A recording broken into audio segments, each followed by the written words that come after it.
Hello friends, welcome to living stone classes. मैं हूं अंजना और आज हम इस वीडियो के माध्यम से इस एग्जामिनेशन के जो पीवाईक्यू में क्वेश्चंस आए हुए हों उनको साथ में लेते हुए और हमने कुछ जहां से ज़रूरी जो टॉपिक्स हैं वहां से जो पूछा जा सकता है उन सभी को शामिल करते हुए हमने इस सीरीज़ को बनाया है।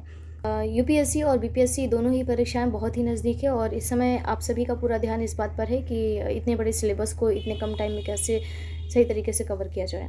तो इसी चीज़ को देखते हुए मैंने जो एंशियंट हिस्ट्री है, जिसको कहते हैं प्राचीन भारत का इतिहास, इसको लेकर के अक्सर ये परेशानी रहती है कि इतना बड़ा इसका पाठ्यक्रम है, तथ्य हैं, संस्कृति, कला और संस्कृति से जो इसके सेगमेंट है उनको कैसे कवर किया जाए, है ना। तो हम उन जो प्रश्न बार बार परीक्षा में पूछे जा रहे हैं हम उन्हीं पर ज़्यादा ध्यान देंगे। पीवाईक्यू के बेस्ड पे इसको लिया गया है, वही हम यहाँ पे डिस्कस करेंगे आपके साथ, ठीक है। तो आप इस सीरीज़ में कंटिन्यू बने रहिएगा, ये आपके एग्ज़ाम में बहुत ही हेल्पफुल साबित होगी।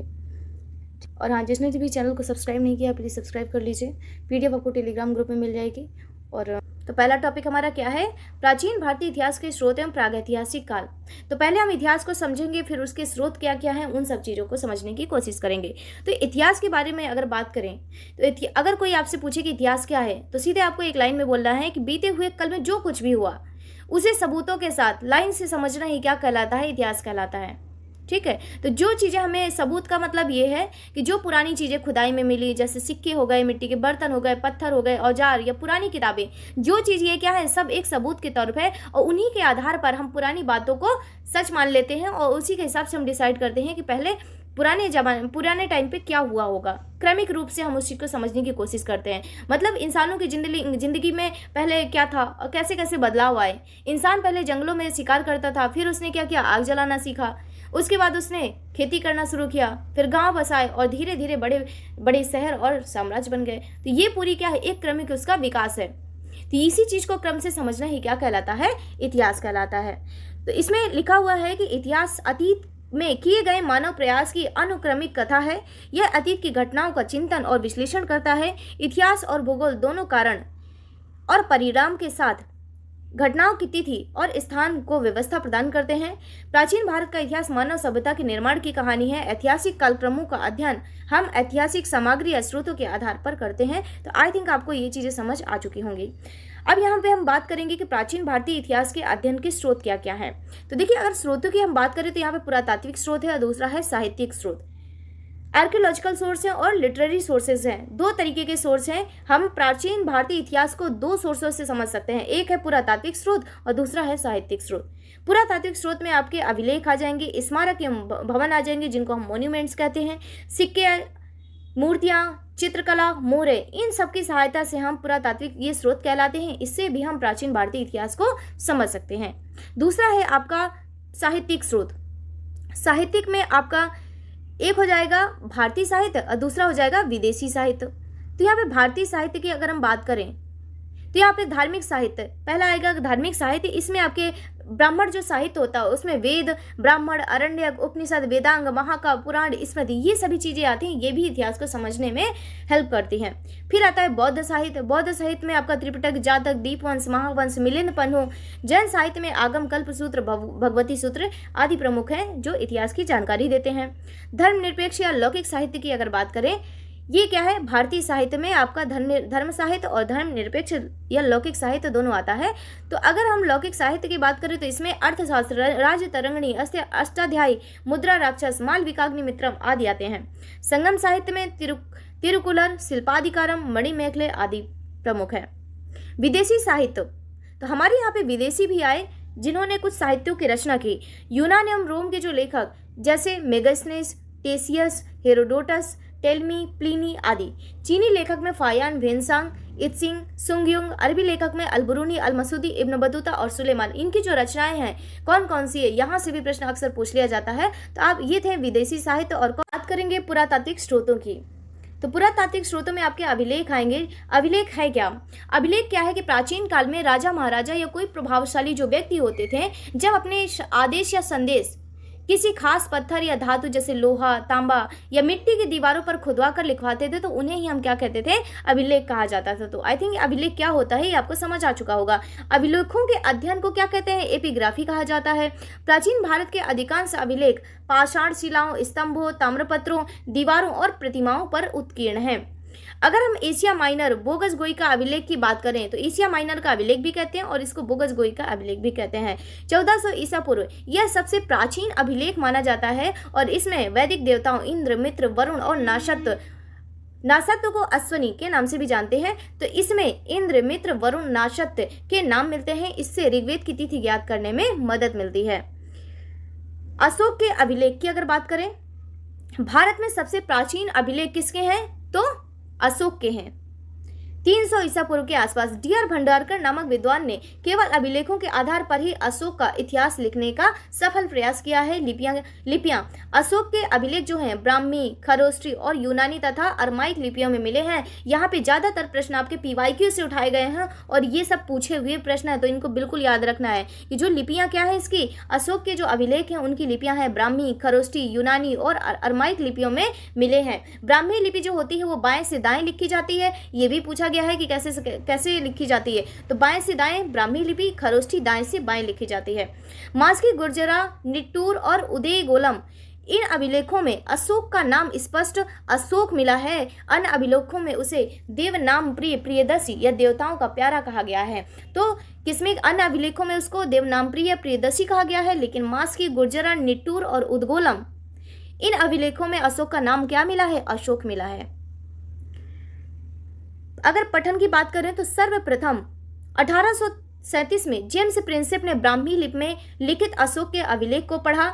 बेसनगर या विदिशा का गरुड़ स्तंभ गैर सरकारी लेखों में यवन राजदूत हेलियोडोरस का बेसनगर गरुड़ स्तंभ विशेष उल्लेखनीय है, जिससे मध्य भारत में भागवत धर्म या वैष्णव धर्म के विकसित होने का क्या मिलता है, प्रमाण मिलता है। तो दोस्तों जब हम इतिहास के स्रोतों की बात करते हैं तो इसमें मध्य प्रदेश के विदिशा, जिसे सबसे पहले बेसनगर कहते थे, इसमें एक क्या मिला है, गरुड़ स्तंभ मिला है। तो इसमें क्या है कि जो शुंग वंश के राजा भागभद्र के दरबार में तक्षशिला में एक ग्रीक यूनानी राजदूत आया था जिसका नाम था हेलियोडोरस। तो यह विदेशी जब भारत आया और यहाँ के जो सनातन धर्म से इतना ज़्यादा प्रभावित हुआ कि उसने भागवत या वैष्णव धर्म को अपना लिया और उसने भगवान विष्णु के सम्मान में एक खंभा बनवाया और उसके ऊपर भगवान विष्णु के वाहन जो गरुड़ की मूर्ति उसने लगवाई थी। तो ये एग्जाम के दृष्टिकोण से महत्वपूर्ण है और यहाँ से पूछ लिया जाता है। तो यहाँ पे बेसनगर अभिलेख आपके एग्जाम के दृष्टिकोण से महत्वपूर्ण हो जाता है। अब आते हैं नीचे तालिका में, इसमें प्रमुख अभिलेख दिया गया है, शासक और इसमें विषय दिया गया है। तो मीन्स इसमें किस राजा ने कौन सा अभिलेख लिखवाया और उसमें मुख्य रूप से किस बात या घटना का जिक्र किया गया है। पहला है आपका हाथी गुम्फा अभिलेख, कलिंग नरेश खारवेल का था। ये खारवेल के शासन की घटनाओं का क्रमबद्ध इसमें विवरण दिया गया है। बिना तिथि का अभिलेख है। भारतवर्ष शब्द का इसमें सर्वप्रथम उल्लेख है। तो भारतवर्ष शब्द का सर्वप्रथम उल्लेख कौन से अभिलेख में है, तो हाथी गुम्फा अभिलेख में है। किसका है, तो कलिंग नरेश खारवेल का अभिलेख है। दूसरा है जूनागढ़ या गिरनार अभिलेख के नाम से भी जानते हैं। ये किसका है, तो रुद्रदामन का है। और रुद्रदामन कौन सा शासक था ये। संस्कृत भाषा में जारी पहला बड़ा अभिलेख सुदर्शन झील के पुनर्निर्माण एवं रुद्रदामन की विजयों का वर्णन इसमें किया गया है। नासिक अभिलेख की अगर बात करें तो गौतमी बलश्री का है। सातवाहन कालीन घटनाओं का इसमें वर्णन है। गौतमी पुत्र सातकर्णी के विजय का वर्णन इसमें दिया गया है।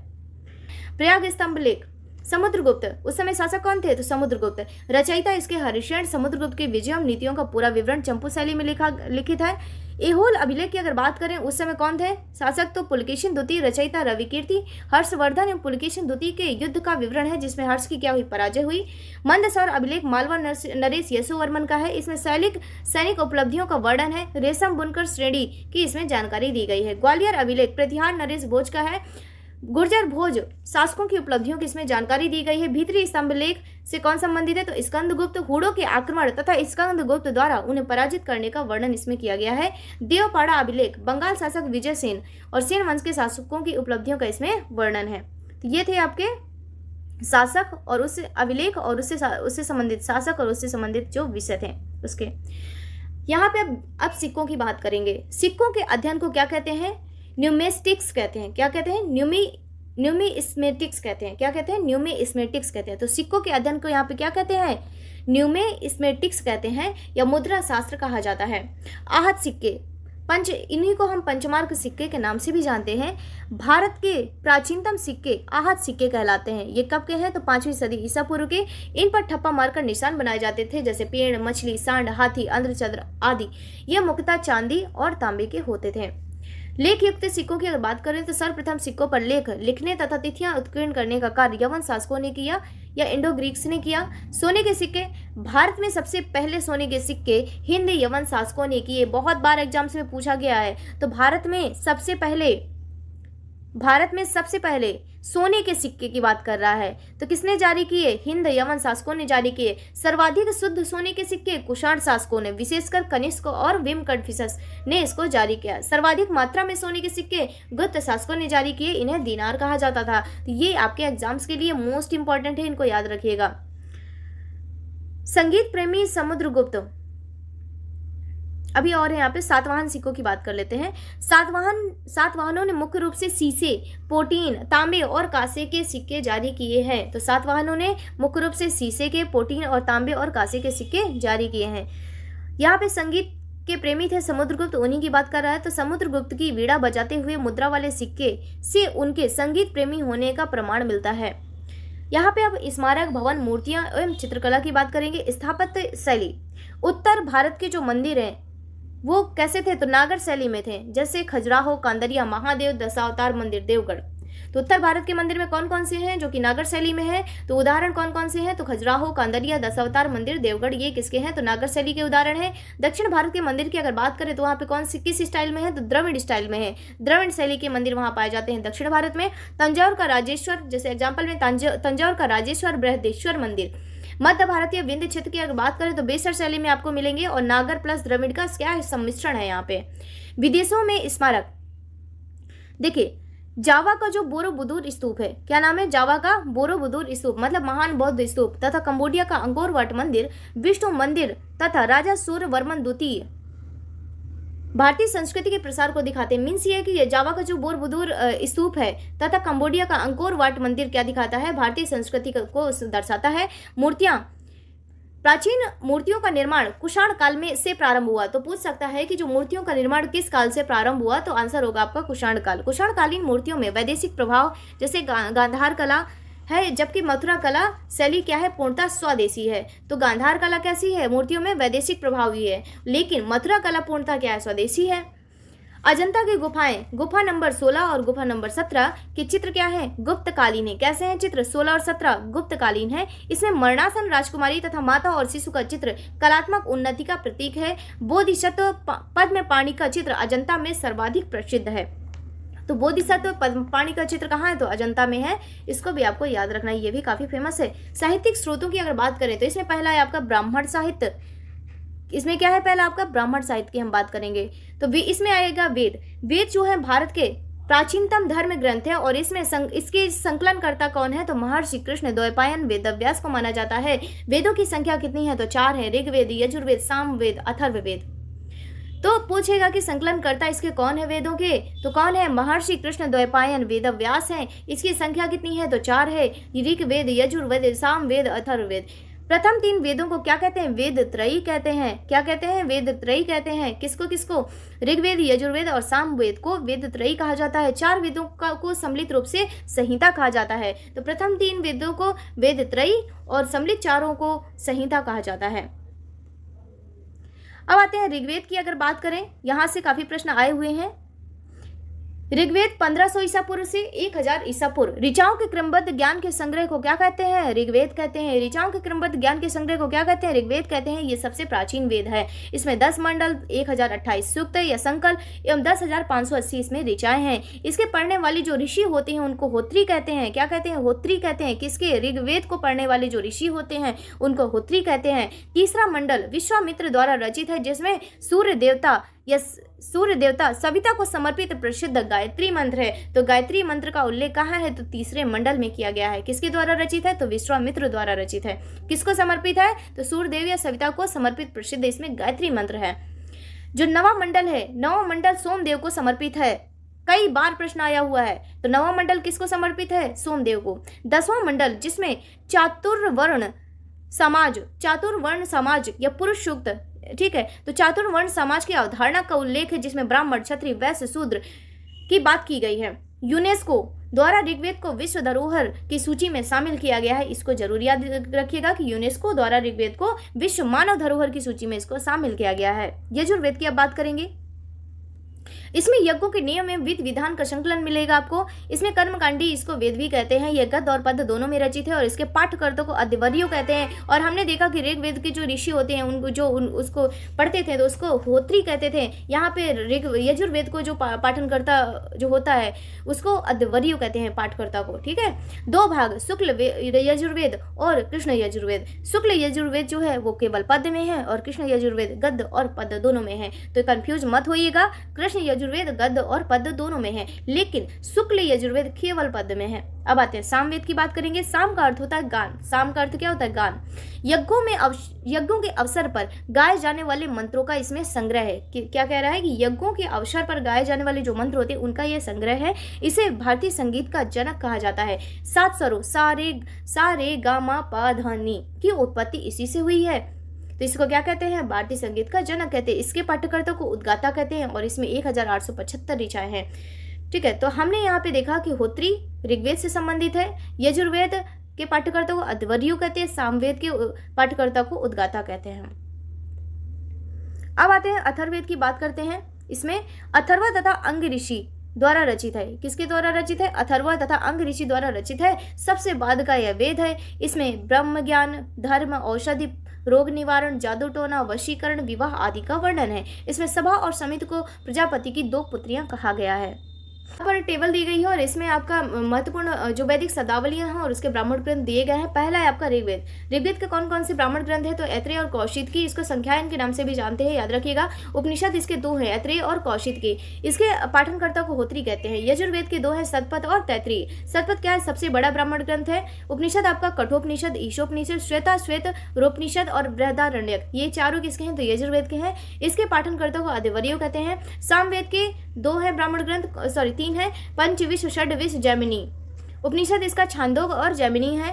उद्गाता इसके पाठनकर्ता को क्या कहते हैं? उद्गाता कहते हैं। सामवेद के कितने ब्राह्मण ग्रंथ है? पंचविश, षड्विश, जैमिनी, ये किसके हैं? तो सामवेद के। अथर्ववेद का केवल एकमात्र ब्राह्मण ग्रंथ है, उसका नाम है गोपद। और इसके उपनिषद कौन कौन से? तो मुंडकोपनिषद, प्रश्नोपनिषद, मांडुकोपनिषद, ये किसका है? तो अथर्ववेद का है और इसके पाठनकर्ता को कहते हैं ब्रह्मा। अगला है आपका वेदांग उपनिषद और अन्य ग्रंथ की बात करेंगे। वेदांग टोटल कितने हैं? तो 6 हैं। कौन कौन से? देखिए, वेदों को भली बात समझने के लिए 6 वेदांगों की रचना की गई है और वो कौन कौन से हैं? 6 तो शिक्षा, कल्प, व्याकरण, निरुक्त, छंद और ज्योतिष। उपनिषद 108 है। उपनिषद का अर्थ होता है समीप बैठना, मतलब गुरु के समीप। ये क्या है? दार्शनिक ग्रंथ है। भारत का राष्ट्रीय आदर्श वाक्य सत्यमेव जयते मुंडकोपनिषद से लिया गया है। यम और नचिकेता का प्रसिद्ध संवाद कठोपनिषद में वर्णित है। पुनर्जन्म का सिद्धांत एवं पुनर्जन्म की अवधारणा बृहदारण्यक उपनिषद में मिलती है। तो देखिए, पुनर्जन्म का सिद्धांत और पुनर्जन्म की जो अवधारणा वाला जो सिद्धांत है वो किस में मिलता है? तो बृहदारण्यक उपनिषद में मिलती है। ठीक है, तो बृहदारण्यक किसका है? बताइए जल्दी से। ये आपका यजुर्वेद का है। ठीक है, आगे आते हैं। इसमें महाकाव्य रामायण जो है इसकी रचना किसने की थी? तो महर्षि वाल्मीकि ने की थी। और महाभारत के महर्षि वेदव्यास ने इसकी रचना की थी। महाभारत का प्राचीन नाम क्या है? तो जय संहिता के नाम से भी इसको जानते हैं। पुराण कितने हैं? टोटल 18 है। रचयिता इसके लोमहर्ष तथा उनके पुत्र उग्रश्रवा इसके क्या है? रचयिता है। तो रचयिता लोमहर्ष तथा उनके पुत्र उग्रश्रवा। सबसे प्राचीन एवं प्रामाणिक पुराण कौन सा है? तो मत्स्य पुराण है। कौन सा है? मत्स्य पुराण सबसे प्राचीन और प्रामाणिक पुराण है। सातवाहन वंश से संबंधित है, याद रखिएगा, इसको स्टार बना लीजिए। विष्णु पुराण मौर्य वंश से संबंधित है। वायु पुराण गुप्त वंश से संबंधित है। तो विष्णु पुराण मौर्य वंश से संबंधित है और वायु पुराण गुप्त वंश से संबंधित है। स्मृति ग्रंथ की अगर बात करें तो सबसे प्राचीन और प्रामाणिक स्मृति कौन सी है? तो मनु स्मृति है, जो कि शुंग काल की है। नारद स्मृति से गुप्त वंश की जानकारी मिलती है। तो अभी हमने देखा कि गुप्त वंश की जानकारी आपकी वायु पुराण से भी मिलती है, नारद स्मृति से भी गुप्त वंश की जानकारी मिलती है। तो सबसे प्राचीन एवं प्रामाणिक स्मृति कौन सी है? मनु स्मृति है, जो कि शुंग काल की है। अब आते हैं ब्रह्मणेतर साहित्य की बात करें, जो कि बौद्ध और जैन साहित्य आते हैं। पहला है आपका बौद्ध साहित्य। पहला कौन सा है आपका? बौद्ध साहित्य। त्रिपिटक पाली भाषा में। त्रिपिटक में कौन कौन शामिल है? विनय पिटक, सुत्त पिटक और अभिधम्म पिटक। विनय पिटक संघ के नियम एवं आचार संबंधी शिक्षाएं इसमें शामिल है। सुत्त पिटक में आपके बुद्ध के धार्मिक सिद्धांत एवं उपदेशों का संग्रह है। इसे बौद्ध धर्म का इंसाइक्लोपीडिया भी कहा जाता है। किसको? सुत्त पिटक को। स्टार पॉइंट बना लीजिए। अभिधम्म पिटक बुद्ध के दार्शनिक सिद्धांतों का इसमें संग्रह है। किसमें? अभिधम्म पिटक में बुद्ध के दार्शनिक सिद्धांतों का संग्रह दिया गया है। विनय पिटक में संघ के नियम और आचार संबंधी शिक्षाएं दी गई हैं। सुत्त पिटक में बुद्ध के धार्मिक सिद्धांत, उपदेश, इन सब का संग्रह दिया गया है और इसीलिए इसको बौद्ध धर्म का इंसाइक्लोपीडिया कहा जाता है। अभिधम्म पिटक बुद्ध के दार्शनिक सिद्धांतों का संग्रह है। जातक कथाओं की अगर बात करें तो इसमें बुद्ध के पूर्व जन्मों की काल्पनिक कथाएं हैं, लगभग 550 के आसपास इसमें वर्णित है, जिसकी संख्या 549 बताई जा रही है। ठीक है।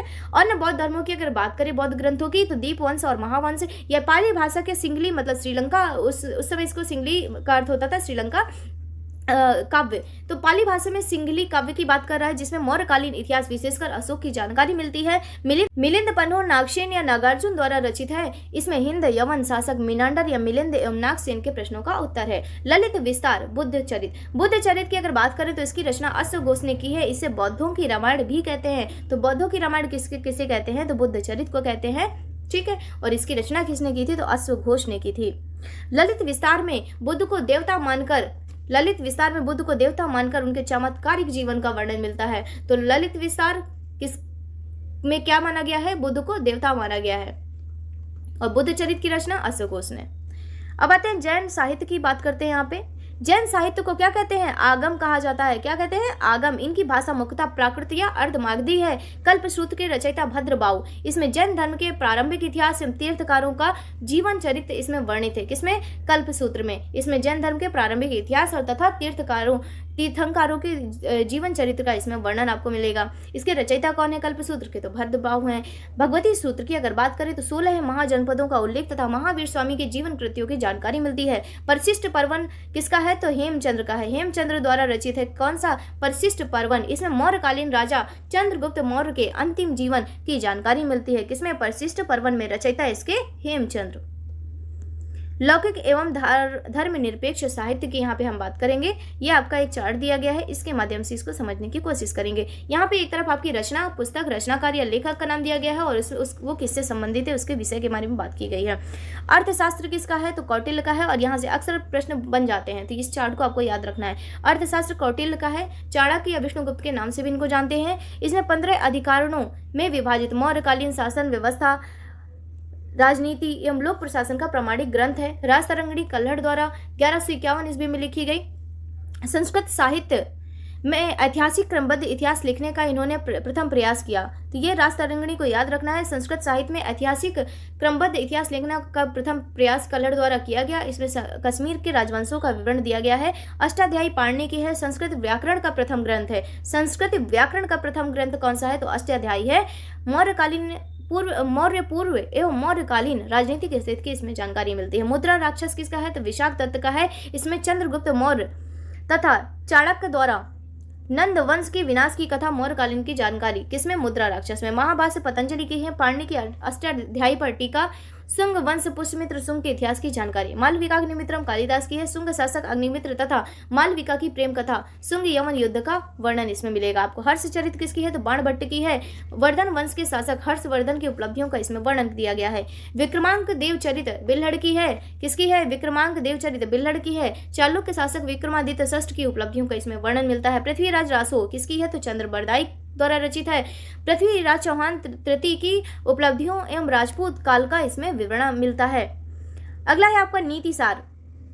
नीतिसार किसके द्वारा लिखी गई है? तो कामंदक के द्वारा लिखी गई है और इसमें गुप्तकालीन राजतंत्र एवं शासन व्यवस्था का वर्णन मिलता है। मृक्षकटिकम शूद्रक की है। गुप्तकालीन समाज, नगर जीवन, न्याय व्यवस्था का सुंदर चित्र मिलता है।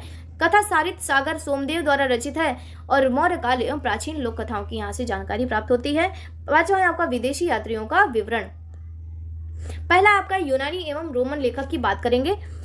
टेसियस ईरान का राजवैद था और इसके विवरण आश्चर्यजनक कहानियों से भरे होने के कारण अविश्वसनीय प्रतीत होते हैं, इसीलिए इसको ज्यादा महत्व नहीं दिया गया है। हेरोडोटस की बात करें, इसे इतिहास का पिता, फादर ऑफ हिस्ट्री कहा जाता है। 5वीं सदी ईसा पूर्व में हिस्टोरिका इसने पुस्तक लिखी थी जिसमें भारत और फारस या ईरान संबंधों का क्या है? विवरण है। तो हेरोडोटस के बारे में आपको याद रखना है, इसे इतिहास का पिता कहा जाता है। 5वीं सदी में ईसा पूर्व में इसने हिस्टोरिका नामक पुस्तक लिखी और जिसमें भारत और फारस, जिसको कहते हैं ईरान वर्तमान में, संबंधों का विवरण इसमें दिया गया है। सिकंदर के साथ आने वाले कौन कौन से लेखक थे? ये भी अक्सर प्रश्न में पूछे गए हैं। तो सिकंदर के साथ कौन कौन से लेखक आए? निर्याकस आया, अन्य सीक्रेट्स, अरिस्टोबुलस, इनके विवरण अधिक प्रामाणिक हैं। तो जो महत्वपूर्ण जो लेखक आए उनके नाम यहाँ पे दिया गया है। तो निर्याकस, अन्य सीक्रेट्स, अरिस्टोबुलस, प्रसिद्ध है। मेगास्थनीज की बात करें तो सेल्यूकस निकेटर का राजदूत जो चंद्रगुप्त मौर्य के दरबार में आया था। तो मेगास्थनीज किसका, सेल्यूकस जो निकेटर था उसका राजदूत था और चंद्रगुप्त मौर्य के दरबार में आया था। इसने इंडिका नामक पुस्तक लिखी जिसमें मौर्यकालीन समाज जो 7 जातियों में विभाजित था उसके प्रशासन का विवरण भी इसमें दिया गया है। डाइमेकस की बात करें तो सीरिया नरेस एंटियोकस का राजदूत था। सीरिया नरेस एंटियोकस का राजदूत था जो बिंदुसार के दरबार में आया था। डायोनिसिस की बात करें तो यह मिस्र नरेस टॉलमी फिलाडेल्फस का राजदूत था। तो ये डायोनीसियस की बात कर रहा है, मिस्र मतलब इजिप्ट, कहाँ पे है तो रेड सी के बगल में, सिनाई प्रायद्वीप के बगल में है, आप देखिएगा लोकेशन में जाके। तो डायोनीसियस की बात कर रहा है, मिस्र नरेस टॉलमी फिलाडेल्फस का क्या था, राजदूत था जो सम्राट अशोक के, कुछ स्रोतों में बिंदुसार भी लिखा गया है, तो अशोक के दरबार में आया था। टॉलमी 2वीं शताब्दी में भारत का भूगोल नामक इसने पुस्तक लिखी थी। तो देखिए इस वाले में जो अशोक और बिंदुसार बताया गया, तो जो आपके ऑप्शन में रहेगा उसी अकॉर्डिंग आपको लगाना है। अगर अशोक दिया गया तो अशोक लगा दीजिएगा, या फिर दोनों में से कोई एक ही दिया रहेगा, ठीक है, तो उसी हिसाब से आपको लगाना रहेगा। टॉलमी की बात करें 2वीं शताब्दी में भारत का भूगोल नामक इसने पुस्तक लिखी थी। प्लिनी प्रथम शताब्दी में नेचुरल हिस्ट्री लिखी और इसमें भारत और इटली के बीच होने वाले व्यापार तथा पशु पौधों का वर्णन किया है। किसने, प्लिनी ने। इसकी बुक का नाम नेचुरल हिस्ट्री। टॉलमी ने भारत का भूगोल लिखा। तो इतनी चीजें आपको याद रखनी। Periplus of the Erythraean sea, Periplus of the Erythraean sea, इसके लेखक का नाम अज्ञात है और ये 80 ईस्वी के आसपास इसको लिखा गया। इसमें लाल सागर से होने वाले भारतीय व्यापार एवं बंदरगाहों की सटीक जानकारी प्राप्त होती है। तो यहाँ ये बहुत ही इंपॉर्टेंट है, ये पूरा आप इसको याद रखिएगा, ठीक है। चीनी यात्री की बात कर लेते हैं। फायान 5वीं सदी के प्रारंभ में 399 से 414 ईस्वी, ठीक है। तो फायान का समय काल क्या है, 399 से 414 ईस्वी की बात कर रहे हैं। 5वीं सदी के प्रारंभ में गुप्त सम्राट चंद्रगुप्त द्वितीय विक्रमादित्य के शासनकाल में भारत आया। तो फायान किसके शासनकाल से संबंधित है, तो गुप्त सम्राट चंद्रगुप्त द्वितीय विक्रमादित्य के शासनकाल में भारत आया था। उसने मालवा की जलवायु को विश्व की सर्वश्रेष्ठ जलवायु बताया और मध्य देश के समाज का वर्णन किया। इसने, किसने, फायान ने। कब आया, 5वीं शताब्दी के प्रारंभ में, सदी के प्रारंभ में गुप्त सम्राट चंद्रगुप्त द्वितीय विक्रमादित्य के शासनकाल में आया और उसने मालवा की जलवायु को क्या बताया, विश्व की सर्वश्रेष्ठ जलवायु बताया और मध्य देश के समाज का इसने वर्णन किया। वेनसांग 7वीं सदी में भारत आया और 629 ईसा पूर्व के आसपास सम्राट हर्षवर्धन के काल में आया था। तो अक्सर पूछ लेता है कि किसके शासनकाल में कौन सा यात्री आया, तो वेनसांग हर्षवर्धन के काल से संबंधित है। फायान गुप्त सम्राट चंद्रगुप्त द्वितीय विक्रमादित्य के शासनकाल से संबंधित है। इसे यात्रियों का राजकुमार कहा जाता है, किसको, वेनसांग को, तथा शाक्य मुनि भी कहा जाता है। तो क्या क्या कहा जाता है, यात्रियों का राजकुमार तथा शाक्य मुनि। इसकी यात्रा वृत्तांत CUकी नाम से प्रसिद्ध है। 138 देशों का इसने विवरण लिखा है। उसने नालंदा विश्वविद्यालय में अध्ययन किया और उस समय वहां के कुलपति कौन थे, शीलभद्र थे। तो नालंदा विश्वविद्यालय में वेनसांग ने अध्ययन किया, उस समय वहां के कुलपति कौन थे, तो शीलभद्र थे।